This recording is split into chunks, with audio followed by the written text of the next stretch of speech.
ওই বাহলুল পাগলা ডাক দিয়া বলে, বাদশা রে, জমানা বায়ে খালে রাতা নেই, গুজস্তা জমানা ফের আতা নেই। বাচ্চা তোমারে আমি গড় দিব, কিন্তু একটা শর্ত, গতকালকে যেই দিনটা চইলা গেছিল, ওই দিনটা যদি আজকে আমারে আইনা দিতে পারো, তোমারে একটা নয় শত শত ঘর আমি দিয়ে দিব। ও আমার হাজারিবাগের বউবাজারের আমার যুবক ভাইরা, আমার মুরব্বী বাবারা, পর্দার আড়ালের মা বোনেরা, যাদের মাইকের আওয়াজ যাদের কানে যায়, একটু দিলের কান লাগাইয়া শোনো। কয়দিন দুনিয়ায় বাঁচবা, কেন দুনিয়ায় আসলা, কি করতেছ আর কি নিয়ে মাওলার কবরে রওনা করছ, তোমার আমার কোন দিন কোথায় কার মরণের ডাক আসবে তুমিও জানো না, আমিও কিন্তু জানি না। এই জন্য একটু আসন দিয়া বসো, মাথাটা নত কইরা দাও, দিলটাকে আমার মাওলার সঙ্গে লাগাইয়া দাও, আর মনে মনে ভাবো,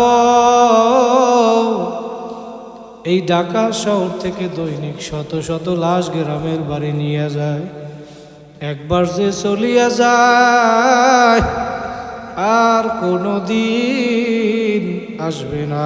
কথা বলেন ঠিক কিনা? মহিলাদেরকে 5টা সাদা কাপড়ের প্যাকেট বানাইয়া, পুরুষদেরকে 3টা সাদা কাপড়ের প্যাকেট বানাইয়া ওই গ্রামের বাড়ি কবরে নিয়ে ফালাইয়া রাখবে। বাবা, এখন তুমি আসন দিয়া বইসা চোখ দুইটা বন্ধ কইরা একটু তাকাইয়া দেখো, আল্লাহু আকবার। তোমার ইন্তেকালের পর কবি বলছে, রুহু তনসে উরগাই মুর্দা কি হালাত কিয়া হুই। তোমার রুহু বের হইয়া গেছে, এখন তাকাইয়া দেখো লাশটা বইরা রইছে। একটু মনকে বুঝাও রে মন, দুনিয়া এতদিন যাদেরকে আপন ভাবছিলা, এখন আর কাউকে কিন্তু দেখা যায় না। চোখ দুইটা বন্ধ করলে দেখবা তাকাইয়া, আপন আপন যাকে ভাবো, কেউ তো তোমার আপন না। এক আপন হইল দয়ার নবী, আর এক আপন জোরে বলেন কে? আরো জোরে বলেন কে? আমার মাওলায় ডাক দিয়া বলে, বান্দা বান্দিরা, আমি তোদেরকে বড় আদর করিয়া বানাইছি। আমি মাওলার ছেলেও নাই, মেয়েও নাই, লামি আলি দোয়ালামি উলাত, আমি কাউকে জন্ম দেই নাই, কারোর থেকে আমি জন্ম নেইও নাই। আমি মাওলা এটা পছন্দ করি না, তোরা আমি মাওলারে ডাকবি। বান্দা বান্দি, আমি তোদেরকে বড় আদর করিয়া বানাইছি, তোদেরকে আমি জবান দান করলাম, ওই জবান দিয়া মাকে মা বলিয়া ডাকো, বাবারে বাবা বলিয়া জবান দিয়া ডাকো, তোর মা বাবার অন্তরটা ঠান্ডা হইয়া যায়। কিন্তু তোর ওই জবানটা দিছিলাম তো আমি মাওলা, ওই জবান দিয়া যদি আমি মাওলারে একবার আল্লাহ বলিয়া ডাক দিতি, তুই ডাক দিতে দেরি। আমার মাওলা বলে, উদউনি আস্তাজিব লাকুম। বান্দা বান্দি, আমি মাওলা তোদের ডাকে সারা দিতে দেরি করব না। আমার মাওলা তো দয়ার মাওলা। আমার মাওলা হাদিসে কুদসির ভিতরে জানায় দেয়, সাবাকত রহমাতি আলা গদবি। আমি মাওলার রহমত রাগের থেকে প্রাধান্য পাইয়া যায়। বান্দা বান্দি, তোদেরকে আমি বড় আদর করিয়া বানাইলাম, তোদেরকে আমি বানাইছি, ওমা খলাকতুল জিন্না ওয়াল ইনসা ইল্লা লিয়াবুদুন। তোরা বান্দা বান্দি আমি মাওলার ইবাদত করবি, তোদেরকে বানাইছি আমার ইবাদতের জন্য। আর দুনিয়ায় যা কিছু দেখো সব আমি বানাইলাম তোদের জন্য। দুনিয়ায় সব আমি মাওলার সিজদা করে। আলাম তারা আন্নাল্লাহা ইয়াসজুদু লাহু মান ফিস সামাওয়াতি ওয়া মান ফিল আরদ। আমার মাওলা বলে বান্দা বান্দি একটু তাকাইয়া দেখ, পাহাড় পর্বত নদী নালা সাপ বিচ্ছু গরু ছাগল সব আমি মাওলার হুকুম মানে আমি মাওলাকে সেজদা করে। আর তোরা 3.5 হাত মানুষ এত বুদ্ধিমান হইয়া গেলি, তোরা আমি মাওলার নেয়ামত ভোগ করি আমি মাওলার হুকুম মানবি না। দুনিয়ায় আমার দেওয়া নেয়ামত তোরা ভোগ কর, কিন্তু সমস্যা নাই। তোরা আমার নেয়ামত ভোগ করো, আমার দেওয়া নেয়ামত চক্ষু দিয়া দেখো, আমার দেওয়া নেয়ামত হাত দিয়া কাজ করো, আমার দেওয়া নেয়ামত পা দিয়া কাজ করো। ধানের ভিতর থেকে চাউল বের করিয়া পাক করিয়া খাও, নেয়ামত আমার মাওলার।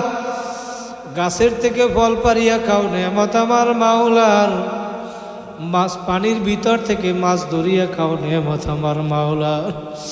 গাভীর বান্ধের থেকে দুধ দোয়াইয়া পান করো, নেয়ামত আমার মাওলার। আমার মাওলা বলে বান্দা বান্দি আমি তাকাইয়া দেখি, তোরা আমার নেয়ামত ভোগ কর, কোনো সমস্যা নাই, কিন্তু তোরা আমার ইবাদত কর।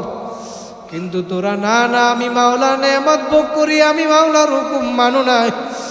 আমার পক্ষ থেকে ফজরের সময় মুয়াজ্জিন ডাক দিছে, আসসালাতু খায়রুম মিনান নাওম। বান্দা বান্দি ঘুমের যে নামাজ ভালো। মুয়াজ্জিন ডাকছে, আজান কানে গেছে, তারপরেও ল্যাপ কম্বল গায়ে দিয়া ঘুমাইছো। আজান কানে যাওয়ার পরেও মসজিদে আসো নাই। আমি মাওলা তো দয়ার মাওলা, তোরে ফজরের সময় ডাকলাম মসজিদে পাই নাই। আমি মাওলা রাগ করিয়া তোর খানাও বন্ধ করি নাই, পানিও বন্ধ করি নাই, বাতাসও বন্ধ করি নাই। আমি মাওলা অপেক্ষা আছি। বান্দা বান্দি জোহরের সময় আবার ডাকলাম, আয় আয় আয়। তোরে আমি জোহরেও পাই নাই, আসরে ডাকলাম, মাগরিবে ডাকলাম, এশায় ডাকলাম, ওই টঙ্গীর ময়দানে ইস্তেমার ময়দানে ডাকলাম, সরমনার ময়দানে ডাকলাম, তোরে আমি তাবলিকের ময়দানে ডাকছি, রমজানের সাহারিতে ডাকলাম। বান্দা বান্দি তাহাজ্জুদে তোরে আমি ডাকলাম, আয় আয় আয়। আমি মাওলা লা তাখুযুহু সিনাতু ওয়ালা নাওম, আমি ঘুমাই না, জিমানিও নাই আমার। তোরা আমি মাওলারে ডাকতে দেরি। এই রাত্রবেলা 3টার সময় এই হাজারীবাগের বউবাজারের সমস্ত মানুষগুলা ঘুমায়। তুমি 3টার সময় উঠা উজু বানাইয়া যাই নামাজটা হাতে লইয়া যদি আমার মাওলার সামনে দাঁড়াইতে পারো, তুমি নামাজে দাঁড়াইয়া 2 ফোঁটা চোখের পানি ফালাইতে দেরি, আমার মাওলা তোমারে কবুল করতে দেরি করবে না। ও আমার হাজারীবাগের, ঢাকার হাজারীবাগের ভাইরা, আমার মুরব্বী বাবারা, পর্দার আড়ালের মা বোনেরা, ও ধনী ও গরিব, ও ব্যবসায়ী আমার ভাইরা, একটু দিলের কান লাগাইয়া শোনো বাবা, কখন তোমার আমার মরণ হবে কেউ জানে না। ওই সন্তানের জন্য, যেই পরিবারের জন্য এই বউবাজারে দোকানদারি করছো, ব্যবসা করছো, কাঁচামালের ব্যবসা করছো, অটো চালাইছো, ভ্যান চালাইছো, রিক্সা চালাইছো, মাথার গাম পায়ে ফালাইয়া পরিবারের জন্য সম্পদ গুছাইছো, দালান বানাইছো, ঘর বানাইছো, তোমার মৃত্যুর পরে এখন তাকাইয়া দেখো ওই ঘরের ভিতরেও কিন্তু তোমার জায়গা দিবে না। তোমার ওই লাশটা নিয়ে বাড়ির সামনে উঠানের ভিতরে ফালাইয়া রাখবে। তোমার সন্তানরা আইসা তোমারে ডাকবে, বাবা কই জব তো আর দিবা না। আমার ভাইরা, আমার মাওলার হুকুম মাইনা, নবীর সুন্নাত তরিকা মাইনা তারপর কবরে যাওয়া লাগবে, কথা বলেন ঠিক কিনা? আমার মাওলার হুকুম মাইনা নামাজ পইরা নবীর সুন্নাত তরিকায় চইলা কারা কারা কবরে যাইতে চান, আর একবার 2টা হাত জাগাইয়া জোরে আল্লাহ বলিয়া ডাক দেন, আরো জোরে ডাক দেন আল্লাহ। আমার মাওলা দেখুক এই ময়দানে বান্দাগুলা বইসা রইছে, দুনিয়ার কোনো উদ্দেশ্য নাই নাই নাই। ও আমার বাবারা, আমার মা বোনেরা, একটু দিলের কান লাগাইয়া শোনো। দৈনিক শত শত লাশ পত্রিকায় দেখা যায়, রোড অ্যাক্সিডেন্টে, বাইক অ্যাক্সিডেন্টে, গাড়ি অ্যাক্সিডেন্টে, লঞ্চ ডুবিয়া মারা যায়। তোমার আমার কোন দিন কোথায় মরণ আসবে, কোন দিন কোথায় মরিয়া পড়িয়া থাকবা কেউ জানে না। এই জন্য মনকে বুঝাও রে মন, আজকেই মাহফিল জীবনের শেষ মাহফিল মনে করিয়া এই ময়দানে এখন তাহাজ্জুদের সময় চইলে আসছে। আমার মাওলা প্রথম আসমানে চইলে আসছে। আমার মাওলা কেমন জানি ডাক দিয়া বলে, বান্দা বান্দি, আমি সারাদিন তোদেরকে ডাকলাম, তোদেরকে আমি পাই নাই। আমি মাওলা তো দয়ার মাওলা, তোদেরকে আমি কত ভালোবাসি। আমি মাওলা এই জন্য নিজেই এখন প্রথম আসমানে চইলে আসি তোদেরকে ডাকার জন্য। আমার মাওলা প্রথম আসমানে আইসে এখন ডাকে, হাজারিবাগেরও আমার বান্দা বান্দিরা, তোদের কার কি প্রয়োজন, আমি মাওলার কাছে আয় আয় আয়। আমি মাওলায় অপেক্ষা আছি, বান্দা বান্দি তোরা কখন আমারে ডাকবি। তোরা আমি মাওলারে ডাকতে দেরি, আমি মাওলা তোদের ডাকে কবুল করতে দেরি করব না।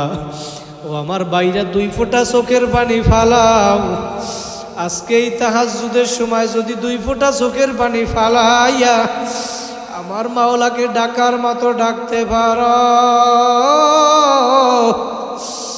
আল্লাহু আকবার। ইয়াবাম উরা ইয়ানা ইয়াবাম জুস্তে জুই মিকুনাম হাসিল আয়াত ইয়ানা আয়াত আর জুয়ে মিকুনাম।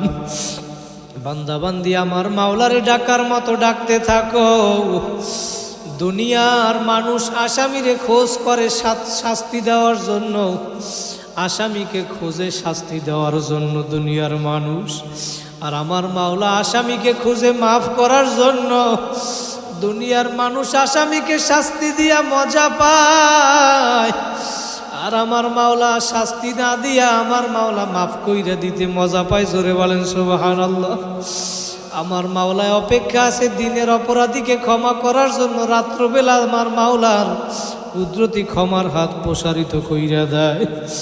দিনের অপরাধীকে ক্ষমা করার জন্য রাত্রে ক্ষমার হাত প্রসারিত করে আমার মাওলা। রাতের অপরাধীকে ক্ষমা করার জন্য দিনের বেলা তার ক্ষমার হাত প্রসারিত করে। ও আমার ঢাকার হাজারিবাগের আমার যুবক ভাইরা, আমার মুরব্বী বাবারা, পর্দার আড়ালের মা বোনেরা, একটু দিলের কান লাগাইয়া শোনো। আসন দিয়া বসো, 2 ফোঁটা চোখের পানি ফালাও। আমার মাওলার দিল সাথে দিলটা লাগাইয়া দাও, আর মনে মনে ভাবো কোন দুনিয়ার পাগল হইছো, কোন দলের পাগল হইছো, কোন নেতা নেত্রীর পাগল হইছো, কার জন্য জীবন দাও। আমার মাওলা তোমারে আমারে কেন দুনিয়ায় পাঠাইলো, আর কি করতেছো রে বাবা, কি নিয়ে কবরে রওনা করছ। নিকাশ মিলাইয়া তারপর কবরে যাইয়া শুইও। বাবা, কবরে কিন্তু কোনো পরিচয় চলবে না, দলের পরিচয় চলবে না, নেতা নেত্রীর পরিচয় চলবে না। কারণ আল্লাহর নবী তার মেয়ে ফাতেমাকে, কলিজার টুকরা মেয়ে ফাতেমা, আল্লাহ নবী তার মেয়ে ফাতেমাকে নসিহত করছিল, ইয়া ফাতেমা তো আনকিদি নফসাকে মিনান নার। ও ফাতেমা, কবরে গিয়া আমি পয়গাম্বরের পরিচয় দিয়া নাজাত পাইবা না। নিজের আমল নিজে করিয়া যাও। আল্লাহর নবী যদি তার মেয়ে ফাতেমাকে নসিহত করতে পারে, ও আমার পর্দার আড়ালের মা বোনেরা, তুমি কার পাগল হইছো, কার জন্য বেপর্দায় চলো, কার জন্য বেনামাজি হও, সৌন্দর্য আমার মাওলার দেওয়া কাকে দেখাও। আমার মাওলার দেওয়া সৌন্দর্য বেপর্দায় হইয়া তুমি কাকে দেখাও। তুমি যদি এখন দুনিয়া থেকে বিদায় হও, তোমার স্বামী আর একজন স্ত্রী নিয়ে আনন্দ ফুর্তি করবে। ও যুবক, তুমি যদি এখন বিদায় হও, তোমার স্ত্রী কয়েকদিন পরে আর একজন স্বামী নিয়ে আনন্দ ফুর্তি করবে। তোমার কিন্তু আর খোঁজ নিবে না। এই জন্য বাবা, দুনিয়ায় কিন্তু কেউ আপন না, আপন না। দুনিয়ায় চিরজীবন থাকার জায়গা না, দুনিয়ায় চিরজীবন কেউ থাকতেও পারবে না। আমার নবীও কিন্তু চিরজীবন দুনিয়ায় থাকতে পারে নাই। যদি চিরজীবন দুনিয়ায় কেউ থাকতো, আল্লাহু আকবার, কিতাবে আসছে মা মাতা মুহাম্মদ, তাহলে আমার নবী চিরজীবন দুনিয়ায় থাকতো। আমার নবীও তো চিরজীবন দুনিয়ায় থাকতে পারে নাই, পারছে? নবী যেহেতু দুনিয়ায় থাকতে পারে নাই, তোমার আমার কি অবস্থা হবে? ও ভাইরা, আল্লাহ নবীও কিন্তু দুনিয়া থেকে বিদায়। আল্লাহ নবী যদি তার মেয়ে ফাতেমাকে নসিহত করতে পারে, আল্লাহু আকবার, আল্লাহ নবীর ইন্তেকালের সময় মালাকুল মউত আইসা আল্লাহ নবীর ঘরের দরজায় যখন আঘাত করলো, মালাকুল মউত ঘরের দরজায় আঘাত করার পর আল্লাহু আকবার, আল্লাহু আকবার, আজরাইল আলাইহিস সালাতু ওয়াস সালাম ঘরের দরজা আঘাত করার পর ভিতর থেকে ফাতেমা বলে, ঘরের দরজার বাহিরে কে, আমার কাছে বলো, আমার বাবা বুকের ব্যথায় অসুস্থ, তোমার কি প্রয়োজন আমার কাছে বলো। 2-3 বার নিষেধ করার পরেও মালাকুল মউত শোনে না। আজরাইল ডাক দিয়ে বলে, ফাতেমা তোমার কাছে বললে হবে না, আমারে নবীর সাথে সাক্ষাৎ করতে দাও। আল্লাহ নবীকে ফাতেমা যাইয়া বলে, আব্বা জান, দরজার বাহিরে কে আসছে, এত বড় কার সাহস? আমি 2-3 বার নিষেধ করার পরেও সে শোনে না, সে নাকি আপনার সাথে দেখা করবে। আমার নবী ডাক দিয়া বলে, ফাতেমা, দরজার বাহিরে দিয়ে আসছে দুনিয়ার আর কেউ না, কেউ না, দরজার বাহিরে যে আসছে মালাকুল মউত আজরাইল। আল্লাহর নবীর এই কথা শুইনা ফাতেমা কান্দে। ফাতেমা বলে, আব্বা জান, মালাকুল মউত কাকে নেওয়ার জন্য আসছে, আপনারে নাকি আমারে? আল্লাহর নবী বলে, ফাতেমা আমারে নেওয়ার জন্য আসছে। আল্লাহ নবীর এই কথা শুইনা ফাতেমা আরো কান্দে, কারণ আল্লাহ নবী বলছে, মেয়েরা বাবারে বেশি ভালোবাসে আর বাবারাও মেয়েরে বেশি ভালোবাসে। আল্লাহু আকবার, যার মেয়ে আছে সে জানে। আল্লাহর নবী বলে, ফাতেমা কান্দিও না, টেনশন করিও না, 6 মাস পরে তোমার আমার সাক্ষাৎ হবে। ফাতেমার আর বুঝতে বাকি নাই, 6 মাস পরে আমিও দুনিয়া থেকে বিদায় হইয়া যাব। ফাতেমা রাদিয়াল্লাহু তাআলা আনহা, কলিজার টুকরা নবীর মেয়ে ফাতেমা যেদিন ইন্তেকাল হবে, ওই দিন আল্লাহর নবী আইসা ফাতেমার ঘরে রাত্রবেলা স্বপ্নে দেখাইছে। ওই দিন সকালবেলা হযরত আলী রাদিয়াল্লাহু তাআলা আনহু আইসা প্রতিদিন সকালবেলা ফজরের পরে ফাতেমারে জায়নামাজে পাইতো। ওই দিন আলী আইসা আর ফাতেমারে জায়নামাজে দেখে না। আলী আইসা বলে, ফাতেমা, প্রতিদিন তোমাকে আমি ফজরের পরে আইসা জায়নামাজে পাই, আজকে তোমারে আমি কেন জায়নামাজে পাইলাম না?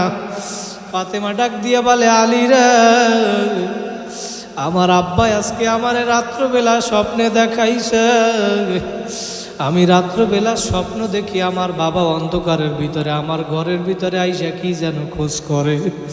আমি ডাক দিয়া বলি, আব্বা জান, আপনি অন্ধকারের ভিতরে কি খোঁজ করেন? আল্লাহর নবী বলে, ফাতেমা, আমি তোমারে খোঁজ করি, আমি তোমাকে নেওয়ার জন্য আসছি। আল্লাহর নবী বলে, ফাতেমা রে, তুমি আজকে সাহারি করবা দুনিয়ায়, ইফতারি করবা আমার সাথে জান্নাতে। জোরে বলেন সুবহানাল্লাহ। ফাতেমা এবার আলীকে বলে, আলী, আমার আব্বাই যেই স্বপ্ন দেখাইছে আমার আর বুঝতে বাকি নাই, আমি আজকে দুনিয়া থেকে বিদায় হইয়া যাব। আলী এখন চোখের পানি ফালায় আর বলে, ফাতেমা, আমিও তো স্বপ্নের ব্যাখ্যা জানি। ফাতেমা বলে, আলী, আমার হাসাইন হুসাইন রে একটু ডাক দেন, আমার বুকের ভিতরে মৃত্যুর যন্ত্রণা শুরু হইয়া গেছে, আপনি আমার বুকের উপরে একটু হাত রাখেন আর আপনি আমারে মাফ কইরা দিয়েন, আমি অসুস্থর সময় আপনার খেদমত করতে পারি নাই। ফাতেমার এই কথা শুইনা এখন হাসাইন হুসাইন ও কলিজার টুকরা ফাতেমার মেয়ে হাসান হুসাইন এখন ফাতেমার কাছে বইসা কান্দে। আলীও কান্দে, ফাতেমাও কান্দে।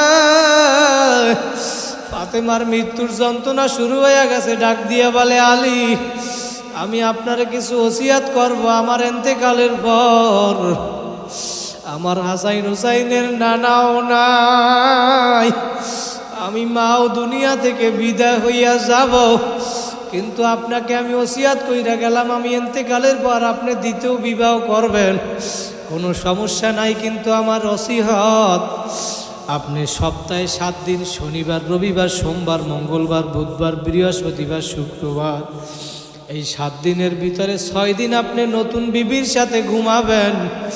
আর শুক্রবার দিন আমার হাসাইন হুসাইনের কোলের মধ্যে লইয়া হাসাইন হুসাইনের সাথে শুক্রবার আপনি ঘুমাবেন, কারণ হাসাইন হুসাইনের মাও নাই, নানাও নাই। হাসাইন হুসাইন যদি আপনারেও না পায়, এই জন্য আপনি যদি শুক্রবার ওদের কাছে থাকেন, ওরা বুঝবে আমার বাবা আছে। ও আমার হাজারিবাগের বাইরে কার মা নাই, কার বাবা নাই। যার মা বাবা নাই ও জানে মা বাবা কি জিনিস। আল্লাহু আকবার। কয়েকদিন আগে আমাদের বরিশালের শামীম ভাই বলতেছিল, হুজুর আমার বড় বোন দুনিয়া থেকে বিদায় হইয়া গেছে। বলে আমার বড় বোন একটা ছোট বাচ্চা রাইখা গেছে, ওই বাচ্চাটা রাত্রবেলা ওর খালাম্মার কাছে ঘুমায়, কিন্তু রাত্রবেলা ঘুমের ভিতরে চিল্লাইয়া মা মা কইরা ডাক দেয়, আর বলে খালাম্মা আমার মায়ে কই, আমার আম্মা কোথায়। যার মা বাবা নাই সে জানে মা বাবা কি জিনিস। আল্লাহু আকবার। যেই মা বাবার উসিলায় দুনিয়ায় আসছো সন্তান, তোমার মা বাবা কবরে বইসা তোমার দিকে তাকাইয়া রইছে, কার পাগল হইছো, কার জন্য জীবন দাও, কার জন্য গুনাহ করো রে বাবা। শামীম ভাই বলতেছে, হুজুর ও তো ছোট মানুষ, বোঝে না, ওরে একটা আমি নতুন জামা কিনিয়া দিলাম, ও এখন জামাটা পাইয়া আনন্দে বলতে আছে, মামা আমি এই জামাটা গায়ে দিয়া প্রথমে আমার মাকে আমি দেখাবো। শামীম ভাই আমারে বলে, হুজুর ওর জামাটা ওরে গায়ে দেওয়াই আর মার কবরের পাশে ওরে নিয়ে গেলাম, নতুন জামাটা গায়ে দিয়া কোনো ওর মায়ের কবরের পাশে ঘরে, মায়ের কবরের পাশে ঘরে আর ডাক দিয়া বলে, মা তাকাইয়া দেখো আমি নতুন জামা গায়ে দিছি, তুমি একটু তাকাইয়া দেখো। শামীম ভাই বলতে আছে, হুজুর ওর কান্না দেখে আমারও তো বোন, আমারও চোখে পানি চইলা আসছে। আল্লাহু আকবার। ভাইরা যার মা বাবা নাই সে জানে মা বাবা কি জিনিস। ও ভাইরা দুই ফোঁটা চোখের পানি ফালা, ভাইরা আজকের এই ময়দানে যদি দুই ফোঁটা চোখের পানি ফালাই আমার মাওলারে ডাকতে পারো, তুমি জীবনে যত গুনাহ করছো আমার মাওলার দরবার কিন্তু নৈরাশ হওয়ার দরবার না। আমার মাওলা তো দয়ার মাওলা, আমার মাওলা চায় বান্দা বান্দি তুই গুনাহ নিয়ে আমার কাছে আসবি, আমার মাওলা এটা চায় না। আমার মাওলায় চায় তুমি তওবা করিয়া গুনাহ ছাড়া নেকি নিয়ে আমার মাওলার কাছে যাবা। এই জন্য আমার মাওলা তোমার আমার জন্য রমজান মাস দান করলো। 11 মাস যত তুমি আমল নামায় গুনাহ গুনাহ গুনাহ, 11 মাস যত গুনাহ করছো, আমার মাওলা ডাক দিয়ে বলে, বান্দা বান্দি রে সামনে রমজান মাস আসছে, এই রমজান মাসে যদি রোজা রাখতে পারো, নামাজ পড়তে পারো, তুই 11 মাসে যত গুনাহ করছো রমজান মাসে তুই ইবাদত করতে দেরি, আমি মাওলা তোর পিছনের গুনাহ খাতাগুলি মাফ করতে দেরি করব না। জোরে বলেন সুবহানাল্লাহ।